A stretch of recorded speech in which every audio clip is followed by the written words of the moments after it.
Welcome to Scary Show and Nocturnals Studio. First of all, let me say that this episode is very special because it is composed of multiple email incidents. 5 emails were selected from those who sent us incidents via email for today's episode. Let's start with the first incident. That is a chilling tale that will make you think twice before answering your phone in the dead of night. This story comes to us from a viewer who wishes to remain anonymous, but felt compelled to share their terrifying experience as a warning to others. Dear Scary Show, I never thought I'd be writing to you about my own supernatural encounter, but after what happened to me last week, I feel it's my duty to spread awareness. It all began on a quiet Tuesday night, just after the clock struck midnight. I had been working late on a project and was about to head to bed when my landline phone suddenly rang, piercing the silence of my empty apartment. At first, I was annoyed. Who could be calling at this hour? I debated letting it go to voicemail, but something compelled me to answer. As I picked up the receiver, a chill ran down my spine. The line was filled with static, but beneath the crackling, I could hear what sounded like labored breathing. "Hello?" I said hesitantly. No response, just more heavy breathing. I was about to hang up when a voice finally came through. It was unlike anything I'd ever heard before. Raspy, distorted, and somehow both distant and uncomfortably close at the same time. "I can see you," the voice whispered. My blood ran cold. I glanced around my dimly lit living room, suddenly feeling exposed. "That's impossible," I replied, trying to keep my voice steady. "Who is this?" The voice chuckled, a sound that made my skin crawl. "Look out your window," it commanded. Against my better judgment, I found myself moving towards the curtains. With trembling hands, I pulled them back just an inch, peering out into the darkness. At first, I saw nothing but the empty street below. Then, movement caught my eye. A figure stood on the sidewalk directly across from my building, motionless, staring up at my window. Even from this distance, I could tell it wasn't human. Its proportions were all wrong. Limbs too long, head misshapen. I let the curtain fall back into place, my heart pounding in my chest. "What do you want?" I demanded into the phone, my voice shaking. The creature outside tilted its head, and the voice on the line spoke again. "Let me in," it hissed. "I'm so cold out here." Panic gripped me. I slammed the phone down and ran to check my door, making sure it was locked. As I pressed my ear against the wood, I could hear something. Footsteps in the hallway, slow and deliberate, hitting closer to my apartment. I backed away from the door, looking for a weapon, anything I could use to defend myself. The footsteps stopped right outside. For a long moment, there was silence. Then, a gentle knock. "Please," the voice called out, no longer coming through a phone but muffled by the door. "I just want to talk." I remained frozen, hardly daring to breathe. The knocking came again, more insistent this time. "I know you're in there," it said, its tone shifting from pleading to angry. "You can't keep me out forever." The door handle began to rattle violently. I could hear wood splintering as something pushed against it with inhuman strength. In a panic, I grabbed my cell phone and keys, then fled to my bedroom, locking that door behind me as well. As I dialed 911 with shaking fingers, I heard a tremendous crash from the living room. It was inside my apartment now. Heavy footsteps approached my bedroom, accompanied by that terrible raspy breathing. 911, what's your emergency?" A calm voice answered. Before I could respond, my bedroom door burst open. The last thing I remember is screaming as a twisted, elongated figure lunged towards me. I woke up in the hospital 2 days later. The police told me they found me unconscious in my apartment, which showed signs of a break-in. But here's the strangest part. There was no evidence of the creature I saw. No footprints. No DNA. Nothing. The officers suggested it might have been a vivid hallucination brought on by stress and lack of sleep. But I know what I saw. I know what I heard. And I'm writing to you, Scary Show, because I want your viewers to be warned. If your phone rings in the middle of the night, think twice before answering. And if a voice tells you to look out your window, for the love of all that's holy, keep those curtains closed. I've moved out of that apartment now, and I've ditched my landline for good. But I can't shake the feeling that somewhere out there, that thing is still waiting, still watching. And one day, it might find me again. Please share my story. Let people know the dangers that can come from a simple late-night phone call. Because next time, it might be their phone that rings at midnight. Sincerely, a terrified viewer, and there you have it, dear listeners. A chilling reminder that sometimes the most terrifying things can come through the most mundane of devices. We here at Scary Show urge you to stay vigilant, trust your instincts, and always be cautious when dealing with unexpected calls or visitors, especially in the dead of night. Thank you for tuning in to another episode of Scary Show. If you have your own terrifying tale to share, don't hesitate to reach out to us. This has been Scary Show at Nocturnals Studio, where we bring your nightmares to life. Anyway, without further ado, I'm starting the next email. It's going to be even more terrifying, so get ready. This story comes to us from Stanley, who reached out to share his terrifying experience. So dim the lights, grab a blanket, and prepare yourself for a true encounter that'll have you sleeping with the lights on. It was a typical Friday night at the advertising agency where Stanley worked. As a junior copywriter, he often found himself burning the midnight oil to meet tight deadlines. This particular evening, Stanley was determined to finish a crucial presentation for Monday morning, even if it meant staying well past closing time. The office was eerily quiet as the clock ticked past 9 p.m. Most of his colleagues had long since departed, leaving Stanley alone with his thoughts and the soft hum of his computer. The fluorescent lights flickered occasionally, casting strange shadows across the empty cubicles. As he typed away, Stanley couldn't shake the feeling that something was off. The air felt heavy, almost oppressive, and he could have sworn he heard faint whispers echoing through the corridors. Chalking it up to exhaustion and an overactive imagination, he tried to focus on his work. But then, a loud crash from the break room startled him out of his concentration. Stanley's heart raced as he debated whether to investigate or make a run for it. Curiosity won out, and he cautiously made his way towards the source of the noise. The break room door creaked open, revealing a scene of chaos.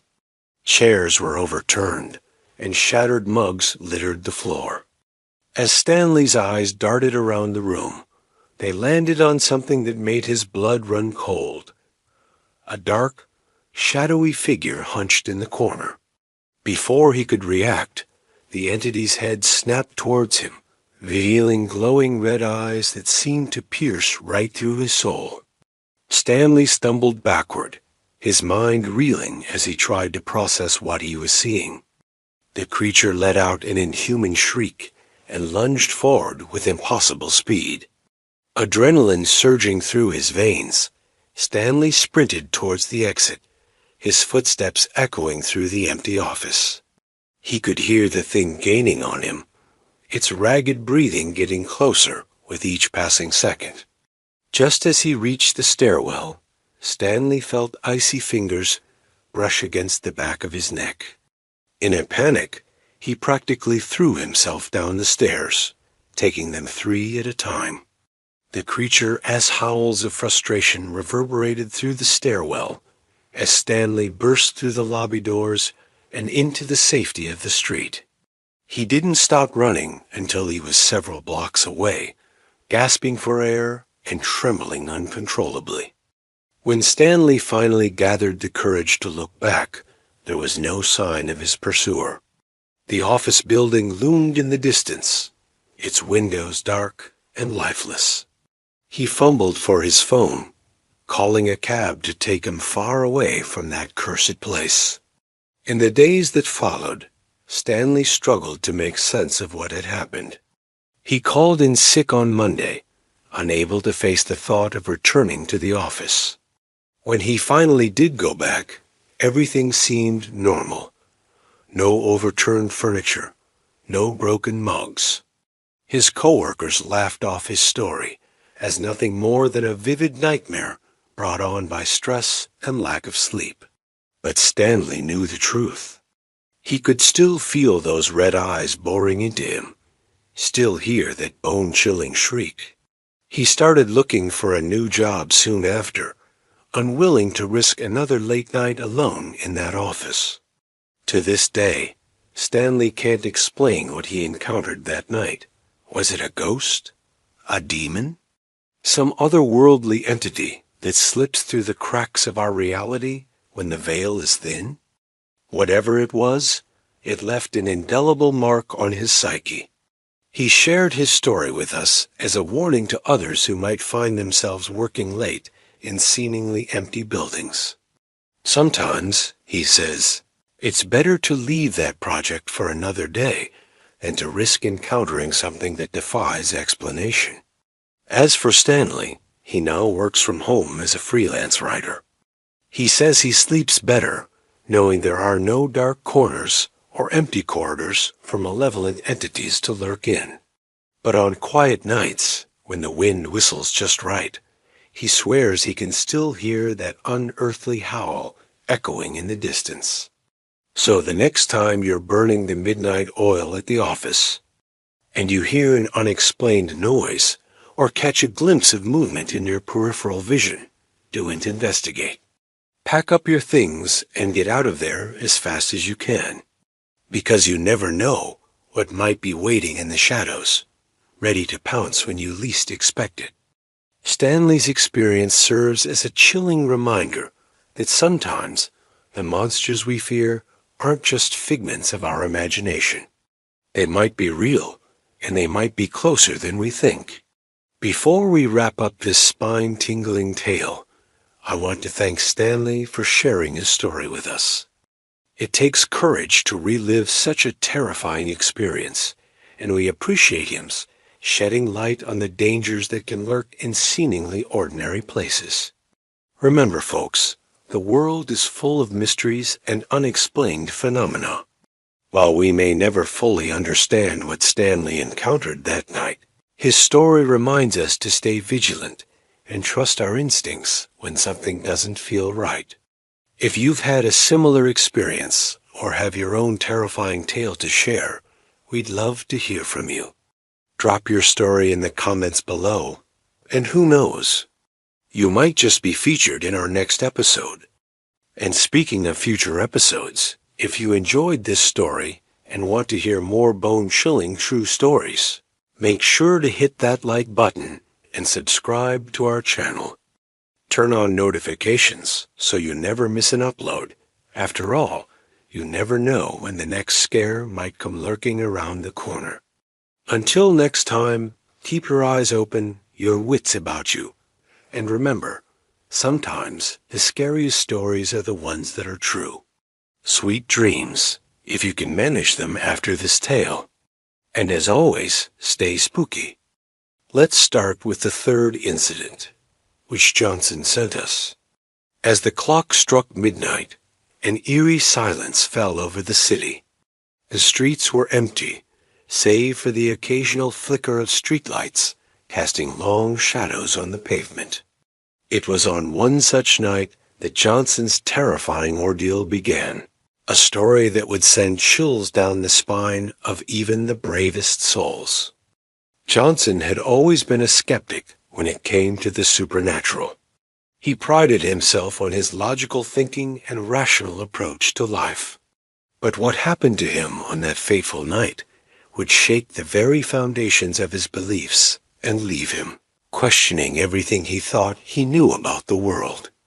It all started when Johnson decided to take a shortcut through the old abandoned factory on his way home from a late-night shift at work. The factory had been closed for years, its rusted gates and broken windows a testament to its neglect. As he approached the entrance, a cold wind whipped around him, carrying with it the faint sound of whispers. Brushing off the uneasy feeling creeping up his spine, Johnson pushed open the creaky gate and stepped into the darkness. The beam from his flashlight cut through the gloom, revealing dusty machinery and forgotten remnants of a bygone era. He quickened his pace, eager to get through the factory and back onto the main road. Suddenly, the silence was shattered by a blood-curdling scream that echoed through the empty halls. Johnson froze, his heart pounding in his chest. He swung his flashlight around, searching for the source of the sound, but saw nothing but shadows dancing on the walls. As he turned to leave, Johnson felt an icy hand grip his shoulder. He spun around, but there was no one there. Panic rising in his throat, he broke into a run, his footsteps echoing loudly in the empty space. The whispers grew louder, seeming to come from all around him, and the air grew thick with an oppressive presence. Johnson burst out of the factory gates, gasping for air. He didn't stop running until he reached the safety of his apartment, slamming the door behind him and collapsing onto the floor. It took him several minutes to catch his breath and calm his racing heart. In the days that followed, Johnson tried to rationalize what had happened. Perhaps it was just his imagination playing tricks on him, fueled by the eerie atmosphere of the abandoned factory.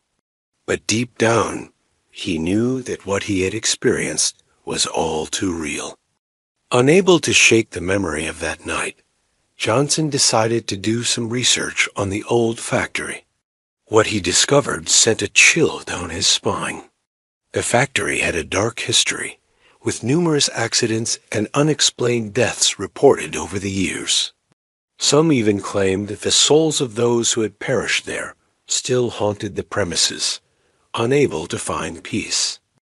As the weeks passed, Johnson found himself plagued by nightmares of that night.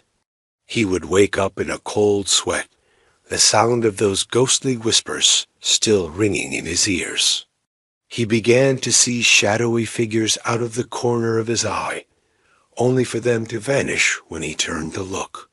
Desperate for answers, Johnson reached out to a local paranormal investigator. The investigator listened to his story with a grave expression and agreed to accompany him back to the factory. Armed with cameras and various ghost-hunting equipment, they returned to the scene of Johnson's terrifying encounter. As they stepped into the factory, the air grew heavy with an otherworldly presence. Their equipment began to malfunction, batteries draining inexplicably fast. The investigator's EMF meter spiked off the charts, indicating strong paranormal activity. Suddenly, a figure materialized before them, a ghostly apparition of a man in tattered work clothes. The spirit's eyes were filled with a deep sadness as it reached out towards them. Johnson felt a wave of emotions wash over him: fear, sorrow, and a desperate longing for peace. The investigator, maintaining his composure, attempted to communicate with the spirit. Through a series of questions and responses captured on their equipment, they learned the tragic story of a worker who had died in a terrible accident decades ago. His soul, along with others, had been trapped in the factory, unable to move on. With this newfound knowledge, Johnson and the investigator worked to help the spirits find peace. They researched the factory's history, uncovering the names of those who had perished there. They organized a memorial service, inviting the families of the deceased to pay their respects and say their final goodbyes. As the last prayer was spoken at the memorial, Johnson felt a shift in the air. The oppressive atmosphere that had hung over the factory for so long seemed to lift. The spirits, finally acknowledged and remembered, were able to move on to the other side. In the aftermath of his experience, Johnson's perspective on life and death had been forever changed. He no longer dismissed the possibility of the supernatural, instead embracing the mysteries of the world with an open mind. He became an advocate for preserving the stories of forgotten places and the souls that may still linger there. Johnson, as encounter with the supernatural at the abandoned factory, serves as a chilling reminder that there are things in this world that defy explanation. It's a testament to the power of compassion and understanding, even when faced with the unknown. As we come to the end of Johnson's harrowing tale, I want to thank you all for joining me on this journey into the realm of the unexplained. If you've enjoyed this story and want to hear more like it, please don't forget to like this video and subscribe to our channel. Your support helps us continue to bring you these spine-tingling true stories from the dark corners of our world. And remember, the next time you find yourself alone in a seemingly abandoned place, listen closely. You never know what whispers from the past might be trying to reach out to you. This terrifying tale was sent in by an anonymous viewer. They said, "I want to tell you about something that happened to me about 10 years ago when I was 16 years old. I was staying up late one night, and I was watching TV, and around midnight, I started to hear what sounded like footsteps in my attic. I live in a 2-story house, so I wasn't too concerned. But then the footsteps started coming from above my bedroom. I started freaking out, because there isn't anything above my bedroom. And then I heard what sounded like a whisper right above my head. I immediately got out of bed and turned on all of the lights and started screaming for my mom. Obviously, she thought I was joking around or something and didn't come. So I went into my brother's room next door and woke him up. He thought it was really funny that I was freaking out and just went back to sleep. Well, this pissed me off, so I went back to my room to get away from him. As soon as I got back into my bed, whatever was up there started making tons of noise again. It sounded like someone was walking on my roof. I started crying and stayed in my brother's room for the rest of the night. In the morning after, of course not sleeping at all, I told my mom what happened, and she finally believed me. She said that she would call a priest because she doesn't believe in ghosts, but apparently my dad's side of the family is very spiritual. Well, we never ended up hearing from the priest. My dad just didn't want to believe that it even happened. I guess he thought I was just making it up for attention or something. Well, it's been about 10 years since then, and every single year on my birthday, January, my bedroom light turns off by itself, and I hear footsteps in my attic. I've gotten so used to it now that it doesn't really scare me anymore. I don't know if it's a ghost or what, but I feel like something is up there watching me while I sleep. That was terrifying. I'm glad that you're okay. Yeah, that's the end of the story. So, yeah, like and comment and subscribe. Bye. This was the incident. The incident was short, but great. Thank you for sending this wonderful incident. I will move on to the next incident.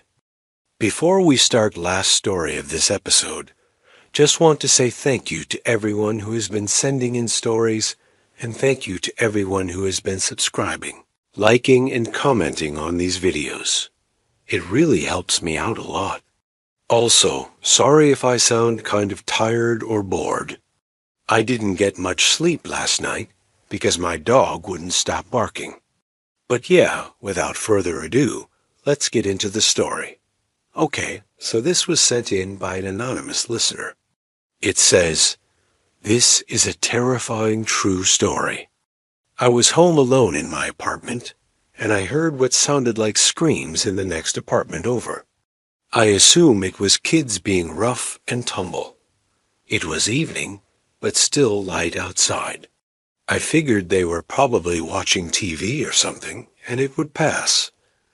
After about 20 minutes, the noise started again. This time, it was footsteps, loud footsteps right next to my wall. I live alone. My apartment is small. I don't have carpet, and those footsteps were heavy and loud. Again, it was still light outside.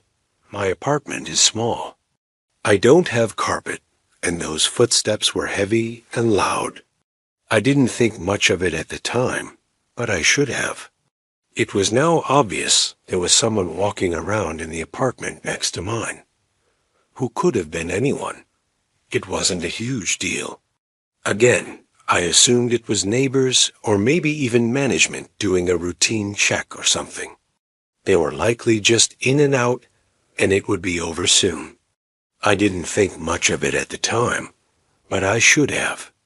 About an hour later, I started hearing dripping water. I thought it sounded like it was coming from my bathroom, but it wasn't. It was definitely coming from the wall. My bathroom is tiled floor to ceiling, no carpet anywhere. I didn't have any running water turned on. I stepped out of my living room and went to investigate, called out, "Hello?" No response. All I got was dripping water. I turned the lights off and stepped into the bathroom. I thought maybe if I turned the lights off, I could better see if there was a leak. I looked behind the toilet, under the sink. Nothing. I leaned in close to listen to the wall, hoping I could hear where it was coming from. Then I heard a voice in the wall. It was barely audible, but I distinctly heard, "Are you there? Can you hear me?" I screamed. What else could I do? I backed away from the wall and stared at it in disbelief. My mind raced. Was I losing my mind? Was this an elaborate joke by my neighbors? What was happening? I ran back to my living room and locked the door. Then I started making tons of noise myself, banging pots and pans, turning on every light, blasting music. Then I waited. I listened intently. Silence. Maybe I had imagined the whole thing. Hoped I had imagined the whole thing. I calmed down a bit, though I couldn't help but still be creeped out. I decided to change my clothes and take my dog for a walk. Maybe I could shake off the weirdness I was feeling. As I walked my dog around the block, I kept replaying the events in my head. What was that noise? Was it really dripping water? Did I really hear a voice? I tried to convince myself it was all in my head. When I returned home, a creeping feeling was still there. I still felt uneasy. I needed to get out. I needed to put distance between me and that apartment. I drove to the local grocery store and walked around for a while, taking my mind off what had happened. I bought a few things and headed home. When I opened the door, I noticed the dripping had stopped. Relief flooded through me. Maybe it was a burst pipe or something. I shrugged off the events of the day as just a strange coincidence. I needed to focus on the positive. I was probably imagining things. It was probably just my busy mind playing tricks on me. But deep down, I couldn't help but wonder what secrets lurked within those four walls. The next morning, I woke up to silence. The sun streamed through my windows, casting warm rays across my bedroom. It was a beautiful day. I got up, stretched, and yawned. I shook off the previous night's events. It must have been a dream, I told myself. But as I stepped into the bathroom, reality crashed down on me. There on the floor, surrounded by shattered glass, was my bathroom. The dripping water from the previous night had not been a figment of my imagination. The floor was soaked, the tiles were cracked, and the wall was stained. But that was not the most disturbing part. Etched into the wall next to the sink was a message. I was never there. I froze, my blood running cold. Was this a sick joke? Had someone invaded my privacy? Or was I truly losing my mind? The message echoed in my head, amplifying my fear. I rushed to the window and peered out. My neighbor's window was boarded up. The apartment was vacant. I was home alone. In a panic, I reached for my phone, my fingers trembling as I dialed 911. The operator's voice crackled through the line. I explained what had happened, my voice shaking with fear. The dripping water, the message, the vacant apartment. The operator dispatched the police. As the minutes ticked by, my fear grew. What if I was alone in this? Would anyone believe me? The police arrived, their sirens wailing, bringing with them a sense of urgency and concern. I led them to my bathroom, my heart pounding in my chest. They examined the scene, their faces etched with seriousness. The message in the wall was particularly disturbing. The officers exchanged glances, their expressions unreadable. They took down my statement, their questions sharp and probing. I recounted the events of the previous evening, my voice trembling. As they left, they promised to look into it, their words offering little solace to my frayed nerves. Days turned into weeks, yet the mystery remained unsolved. The police found no evidence of forced entry and no signs of a struggle. The vacant apartment next door only added to the enigma. Who had been there and why? The incident haunted me, leaving me on edge. The once comforting walls of my home became a prison of fear. The silence of the vacant apartment next door amplified my dread.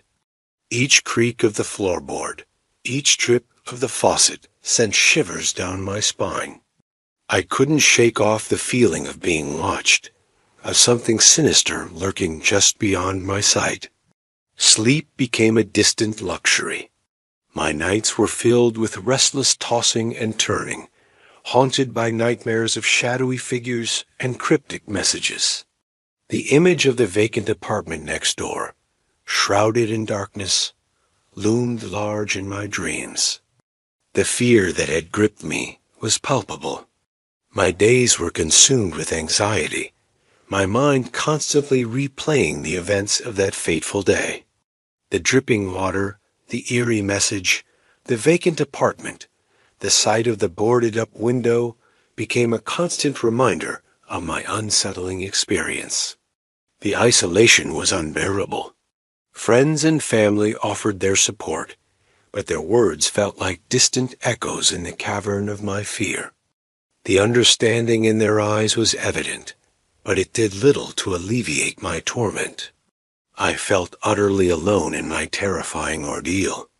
Then, one day, a new neighbor moved in next door. A young couple, their laughter echoing through the hallway, their voices carrying a sense of normalcy that I had long forgotten. Hope flickered within me. Perhaps I could finally start to heal, to move on from the haunting specter of the vacant apartment. But fate had a cruel twist in store. As I opened my front door, I saw them standing there, their faces pale, their eyes wide with terror. "We need to talk to you," they said, their voices hushed. They told me they had seen it, too. The shadow figure lurking in the darkness, the dripping water, the chilling message. The realization hit me like a tidal wave. I wasn't alone in my torment. They, too, were trapped in the cycle of fear that haunted this apartment. We were bound together by an unseen force, united in our terror. And as we stood there sharing our stories, I knew that whatever was in that vacant apartment next door, it was only a matter of time before it came for us all. So yeah, I hope you enjoyed that story. And if you did, then make sure you hit that like button. And if you haven't already, then please consider subscribing. Thank you again to everyone who has been supporting these videos, and I'll see you guys next time. Bye.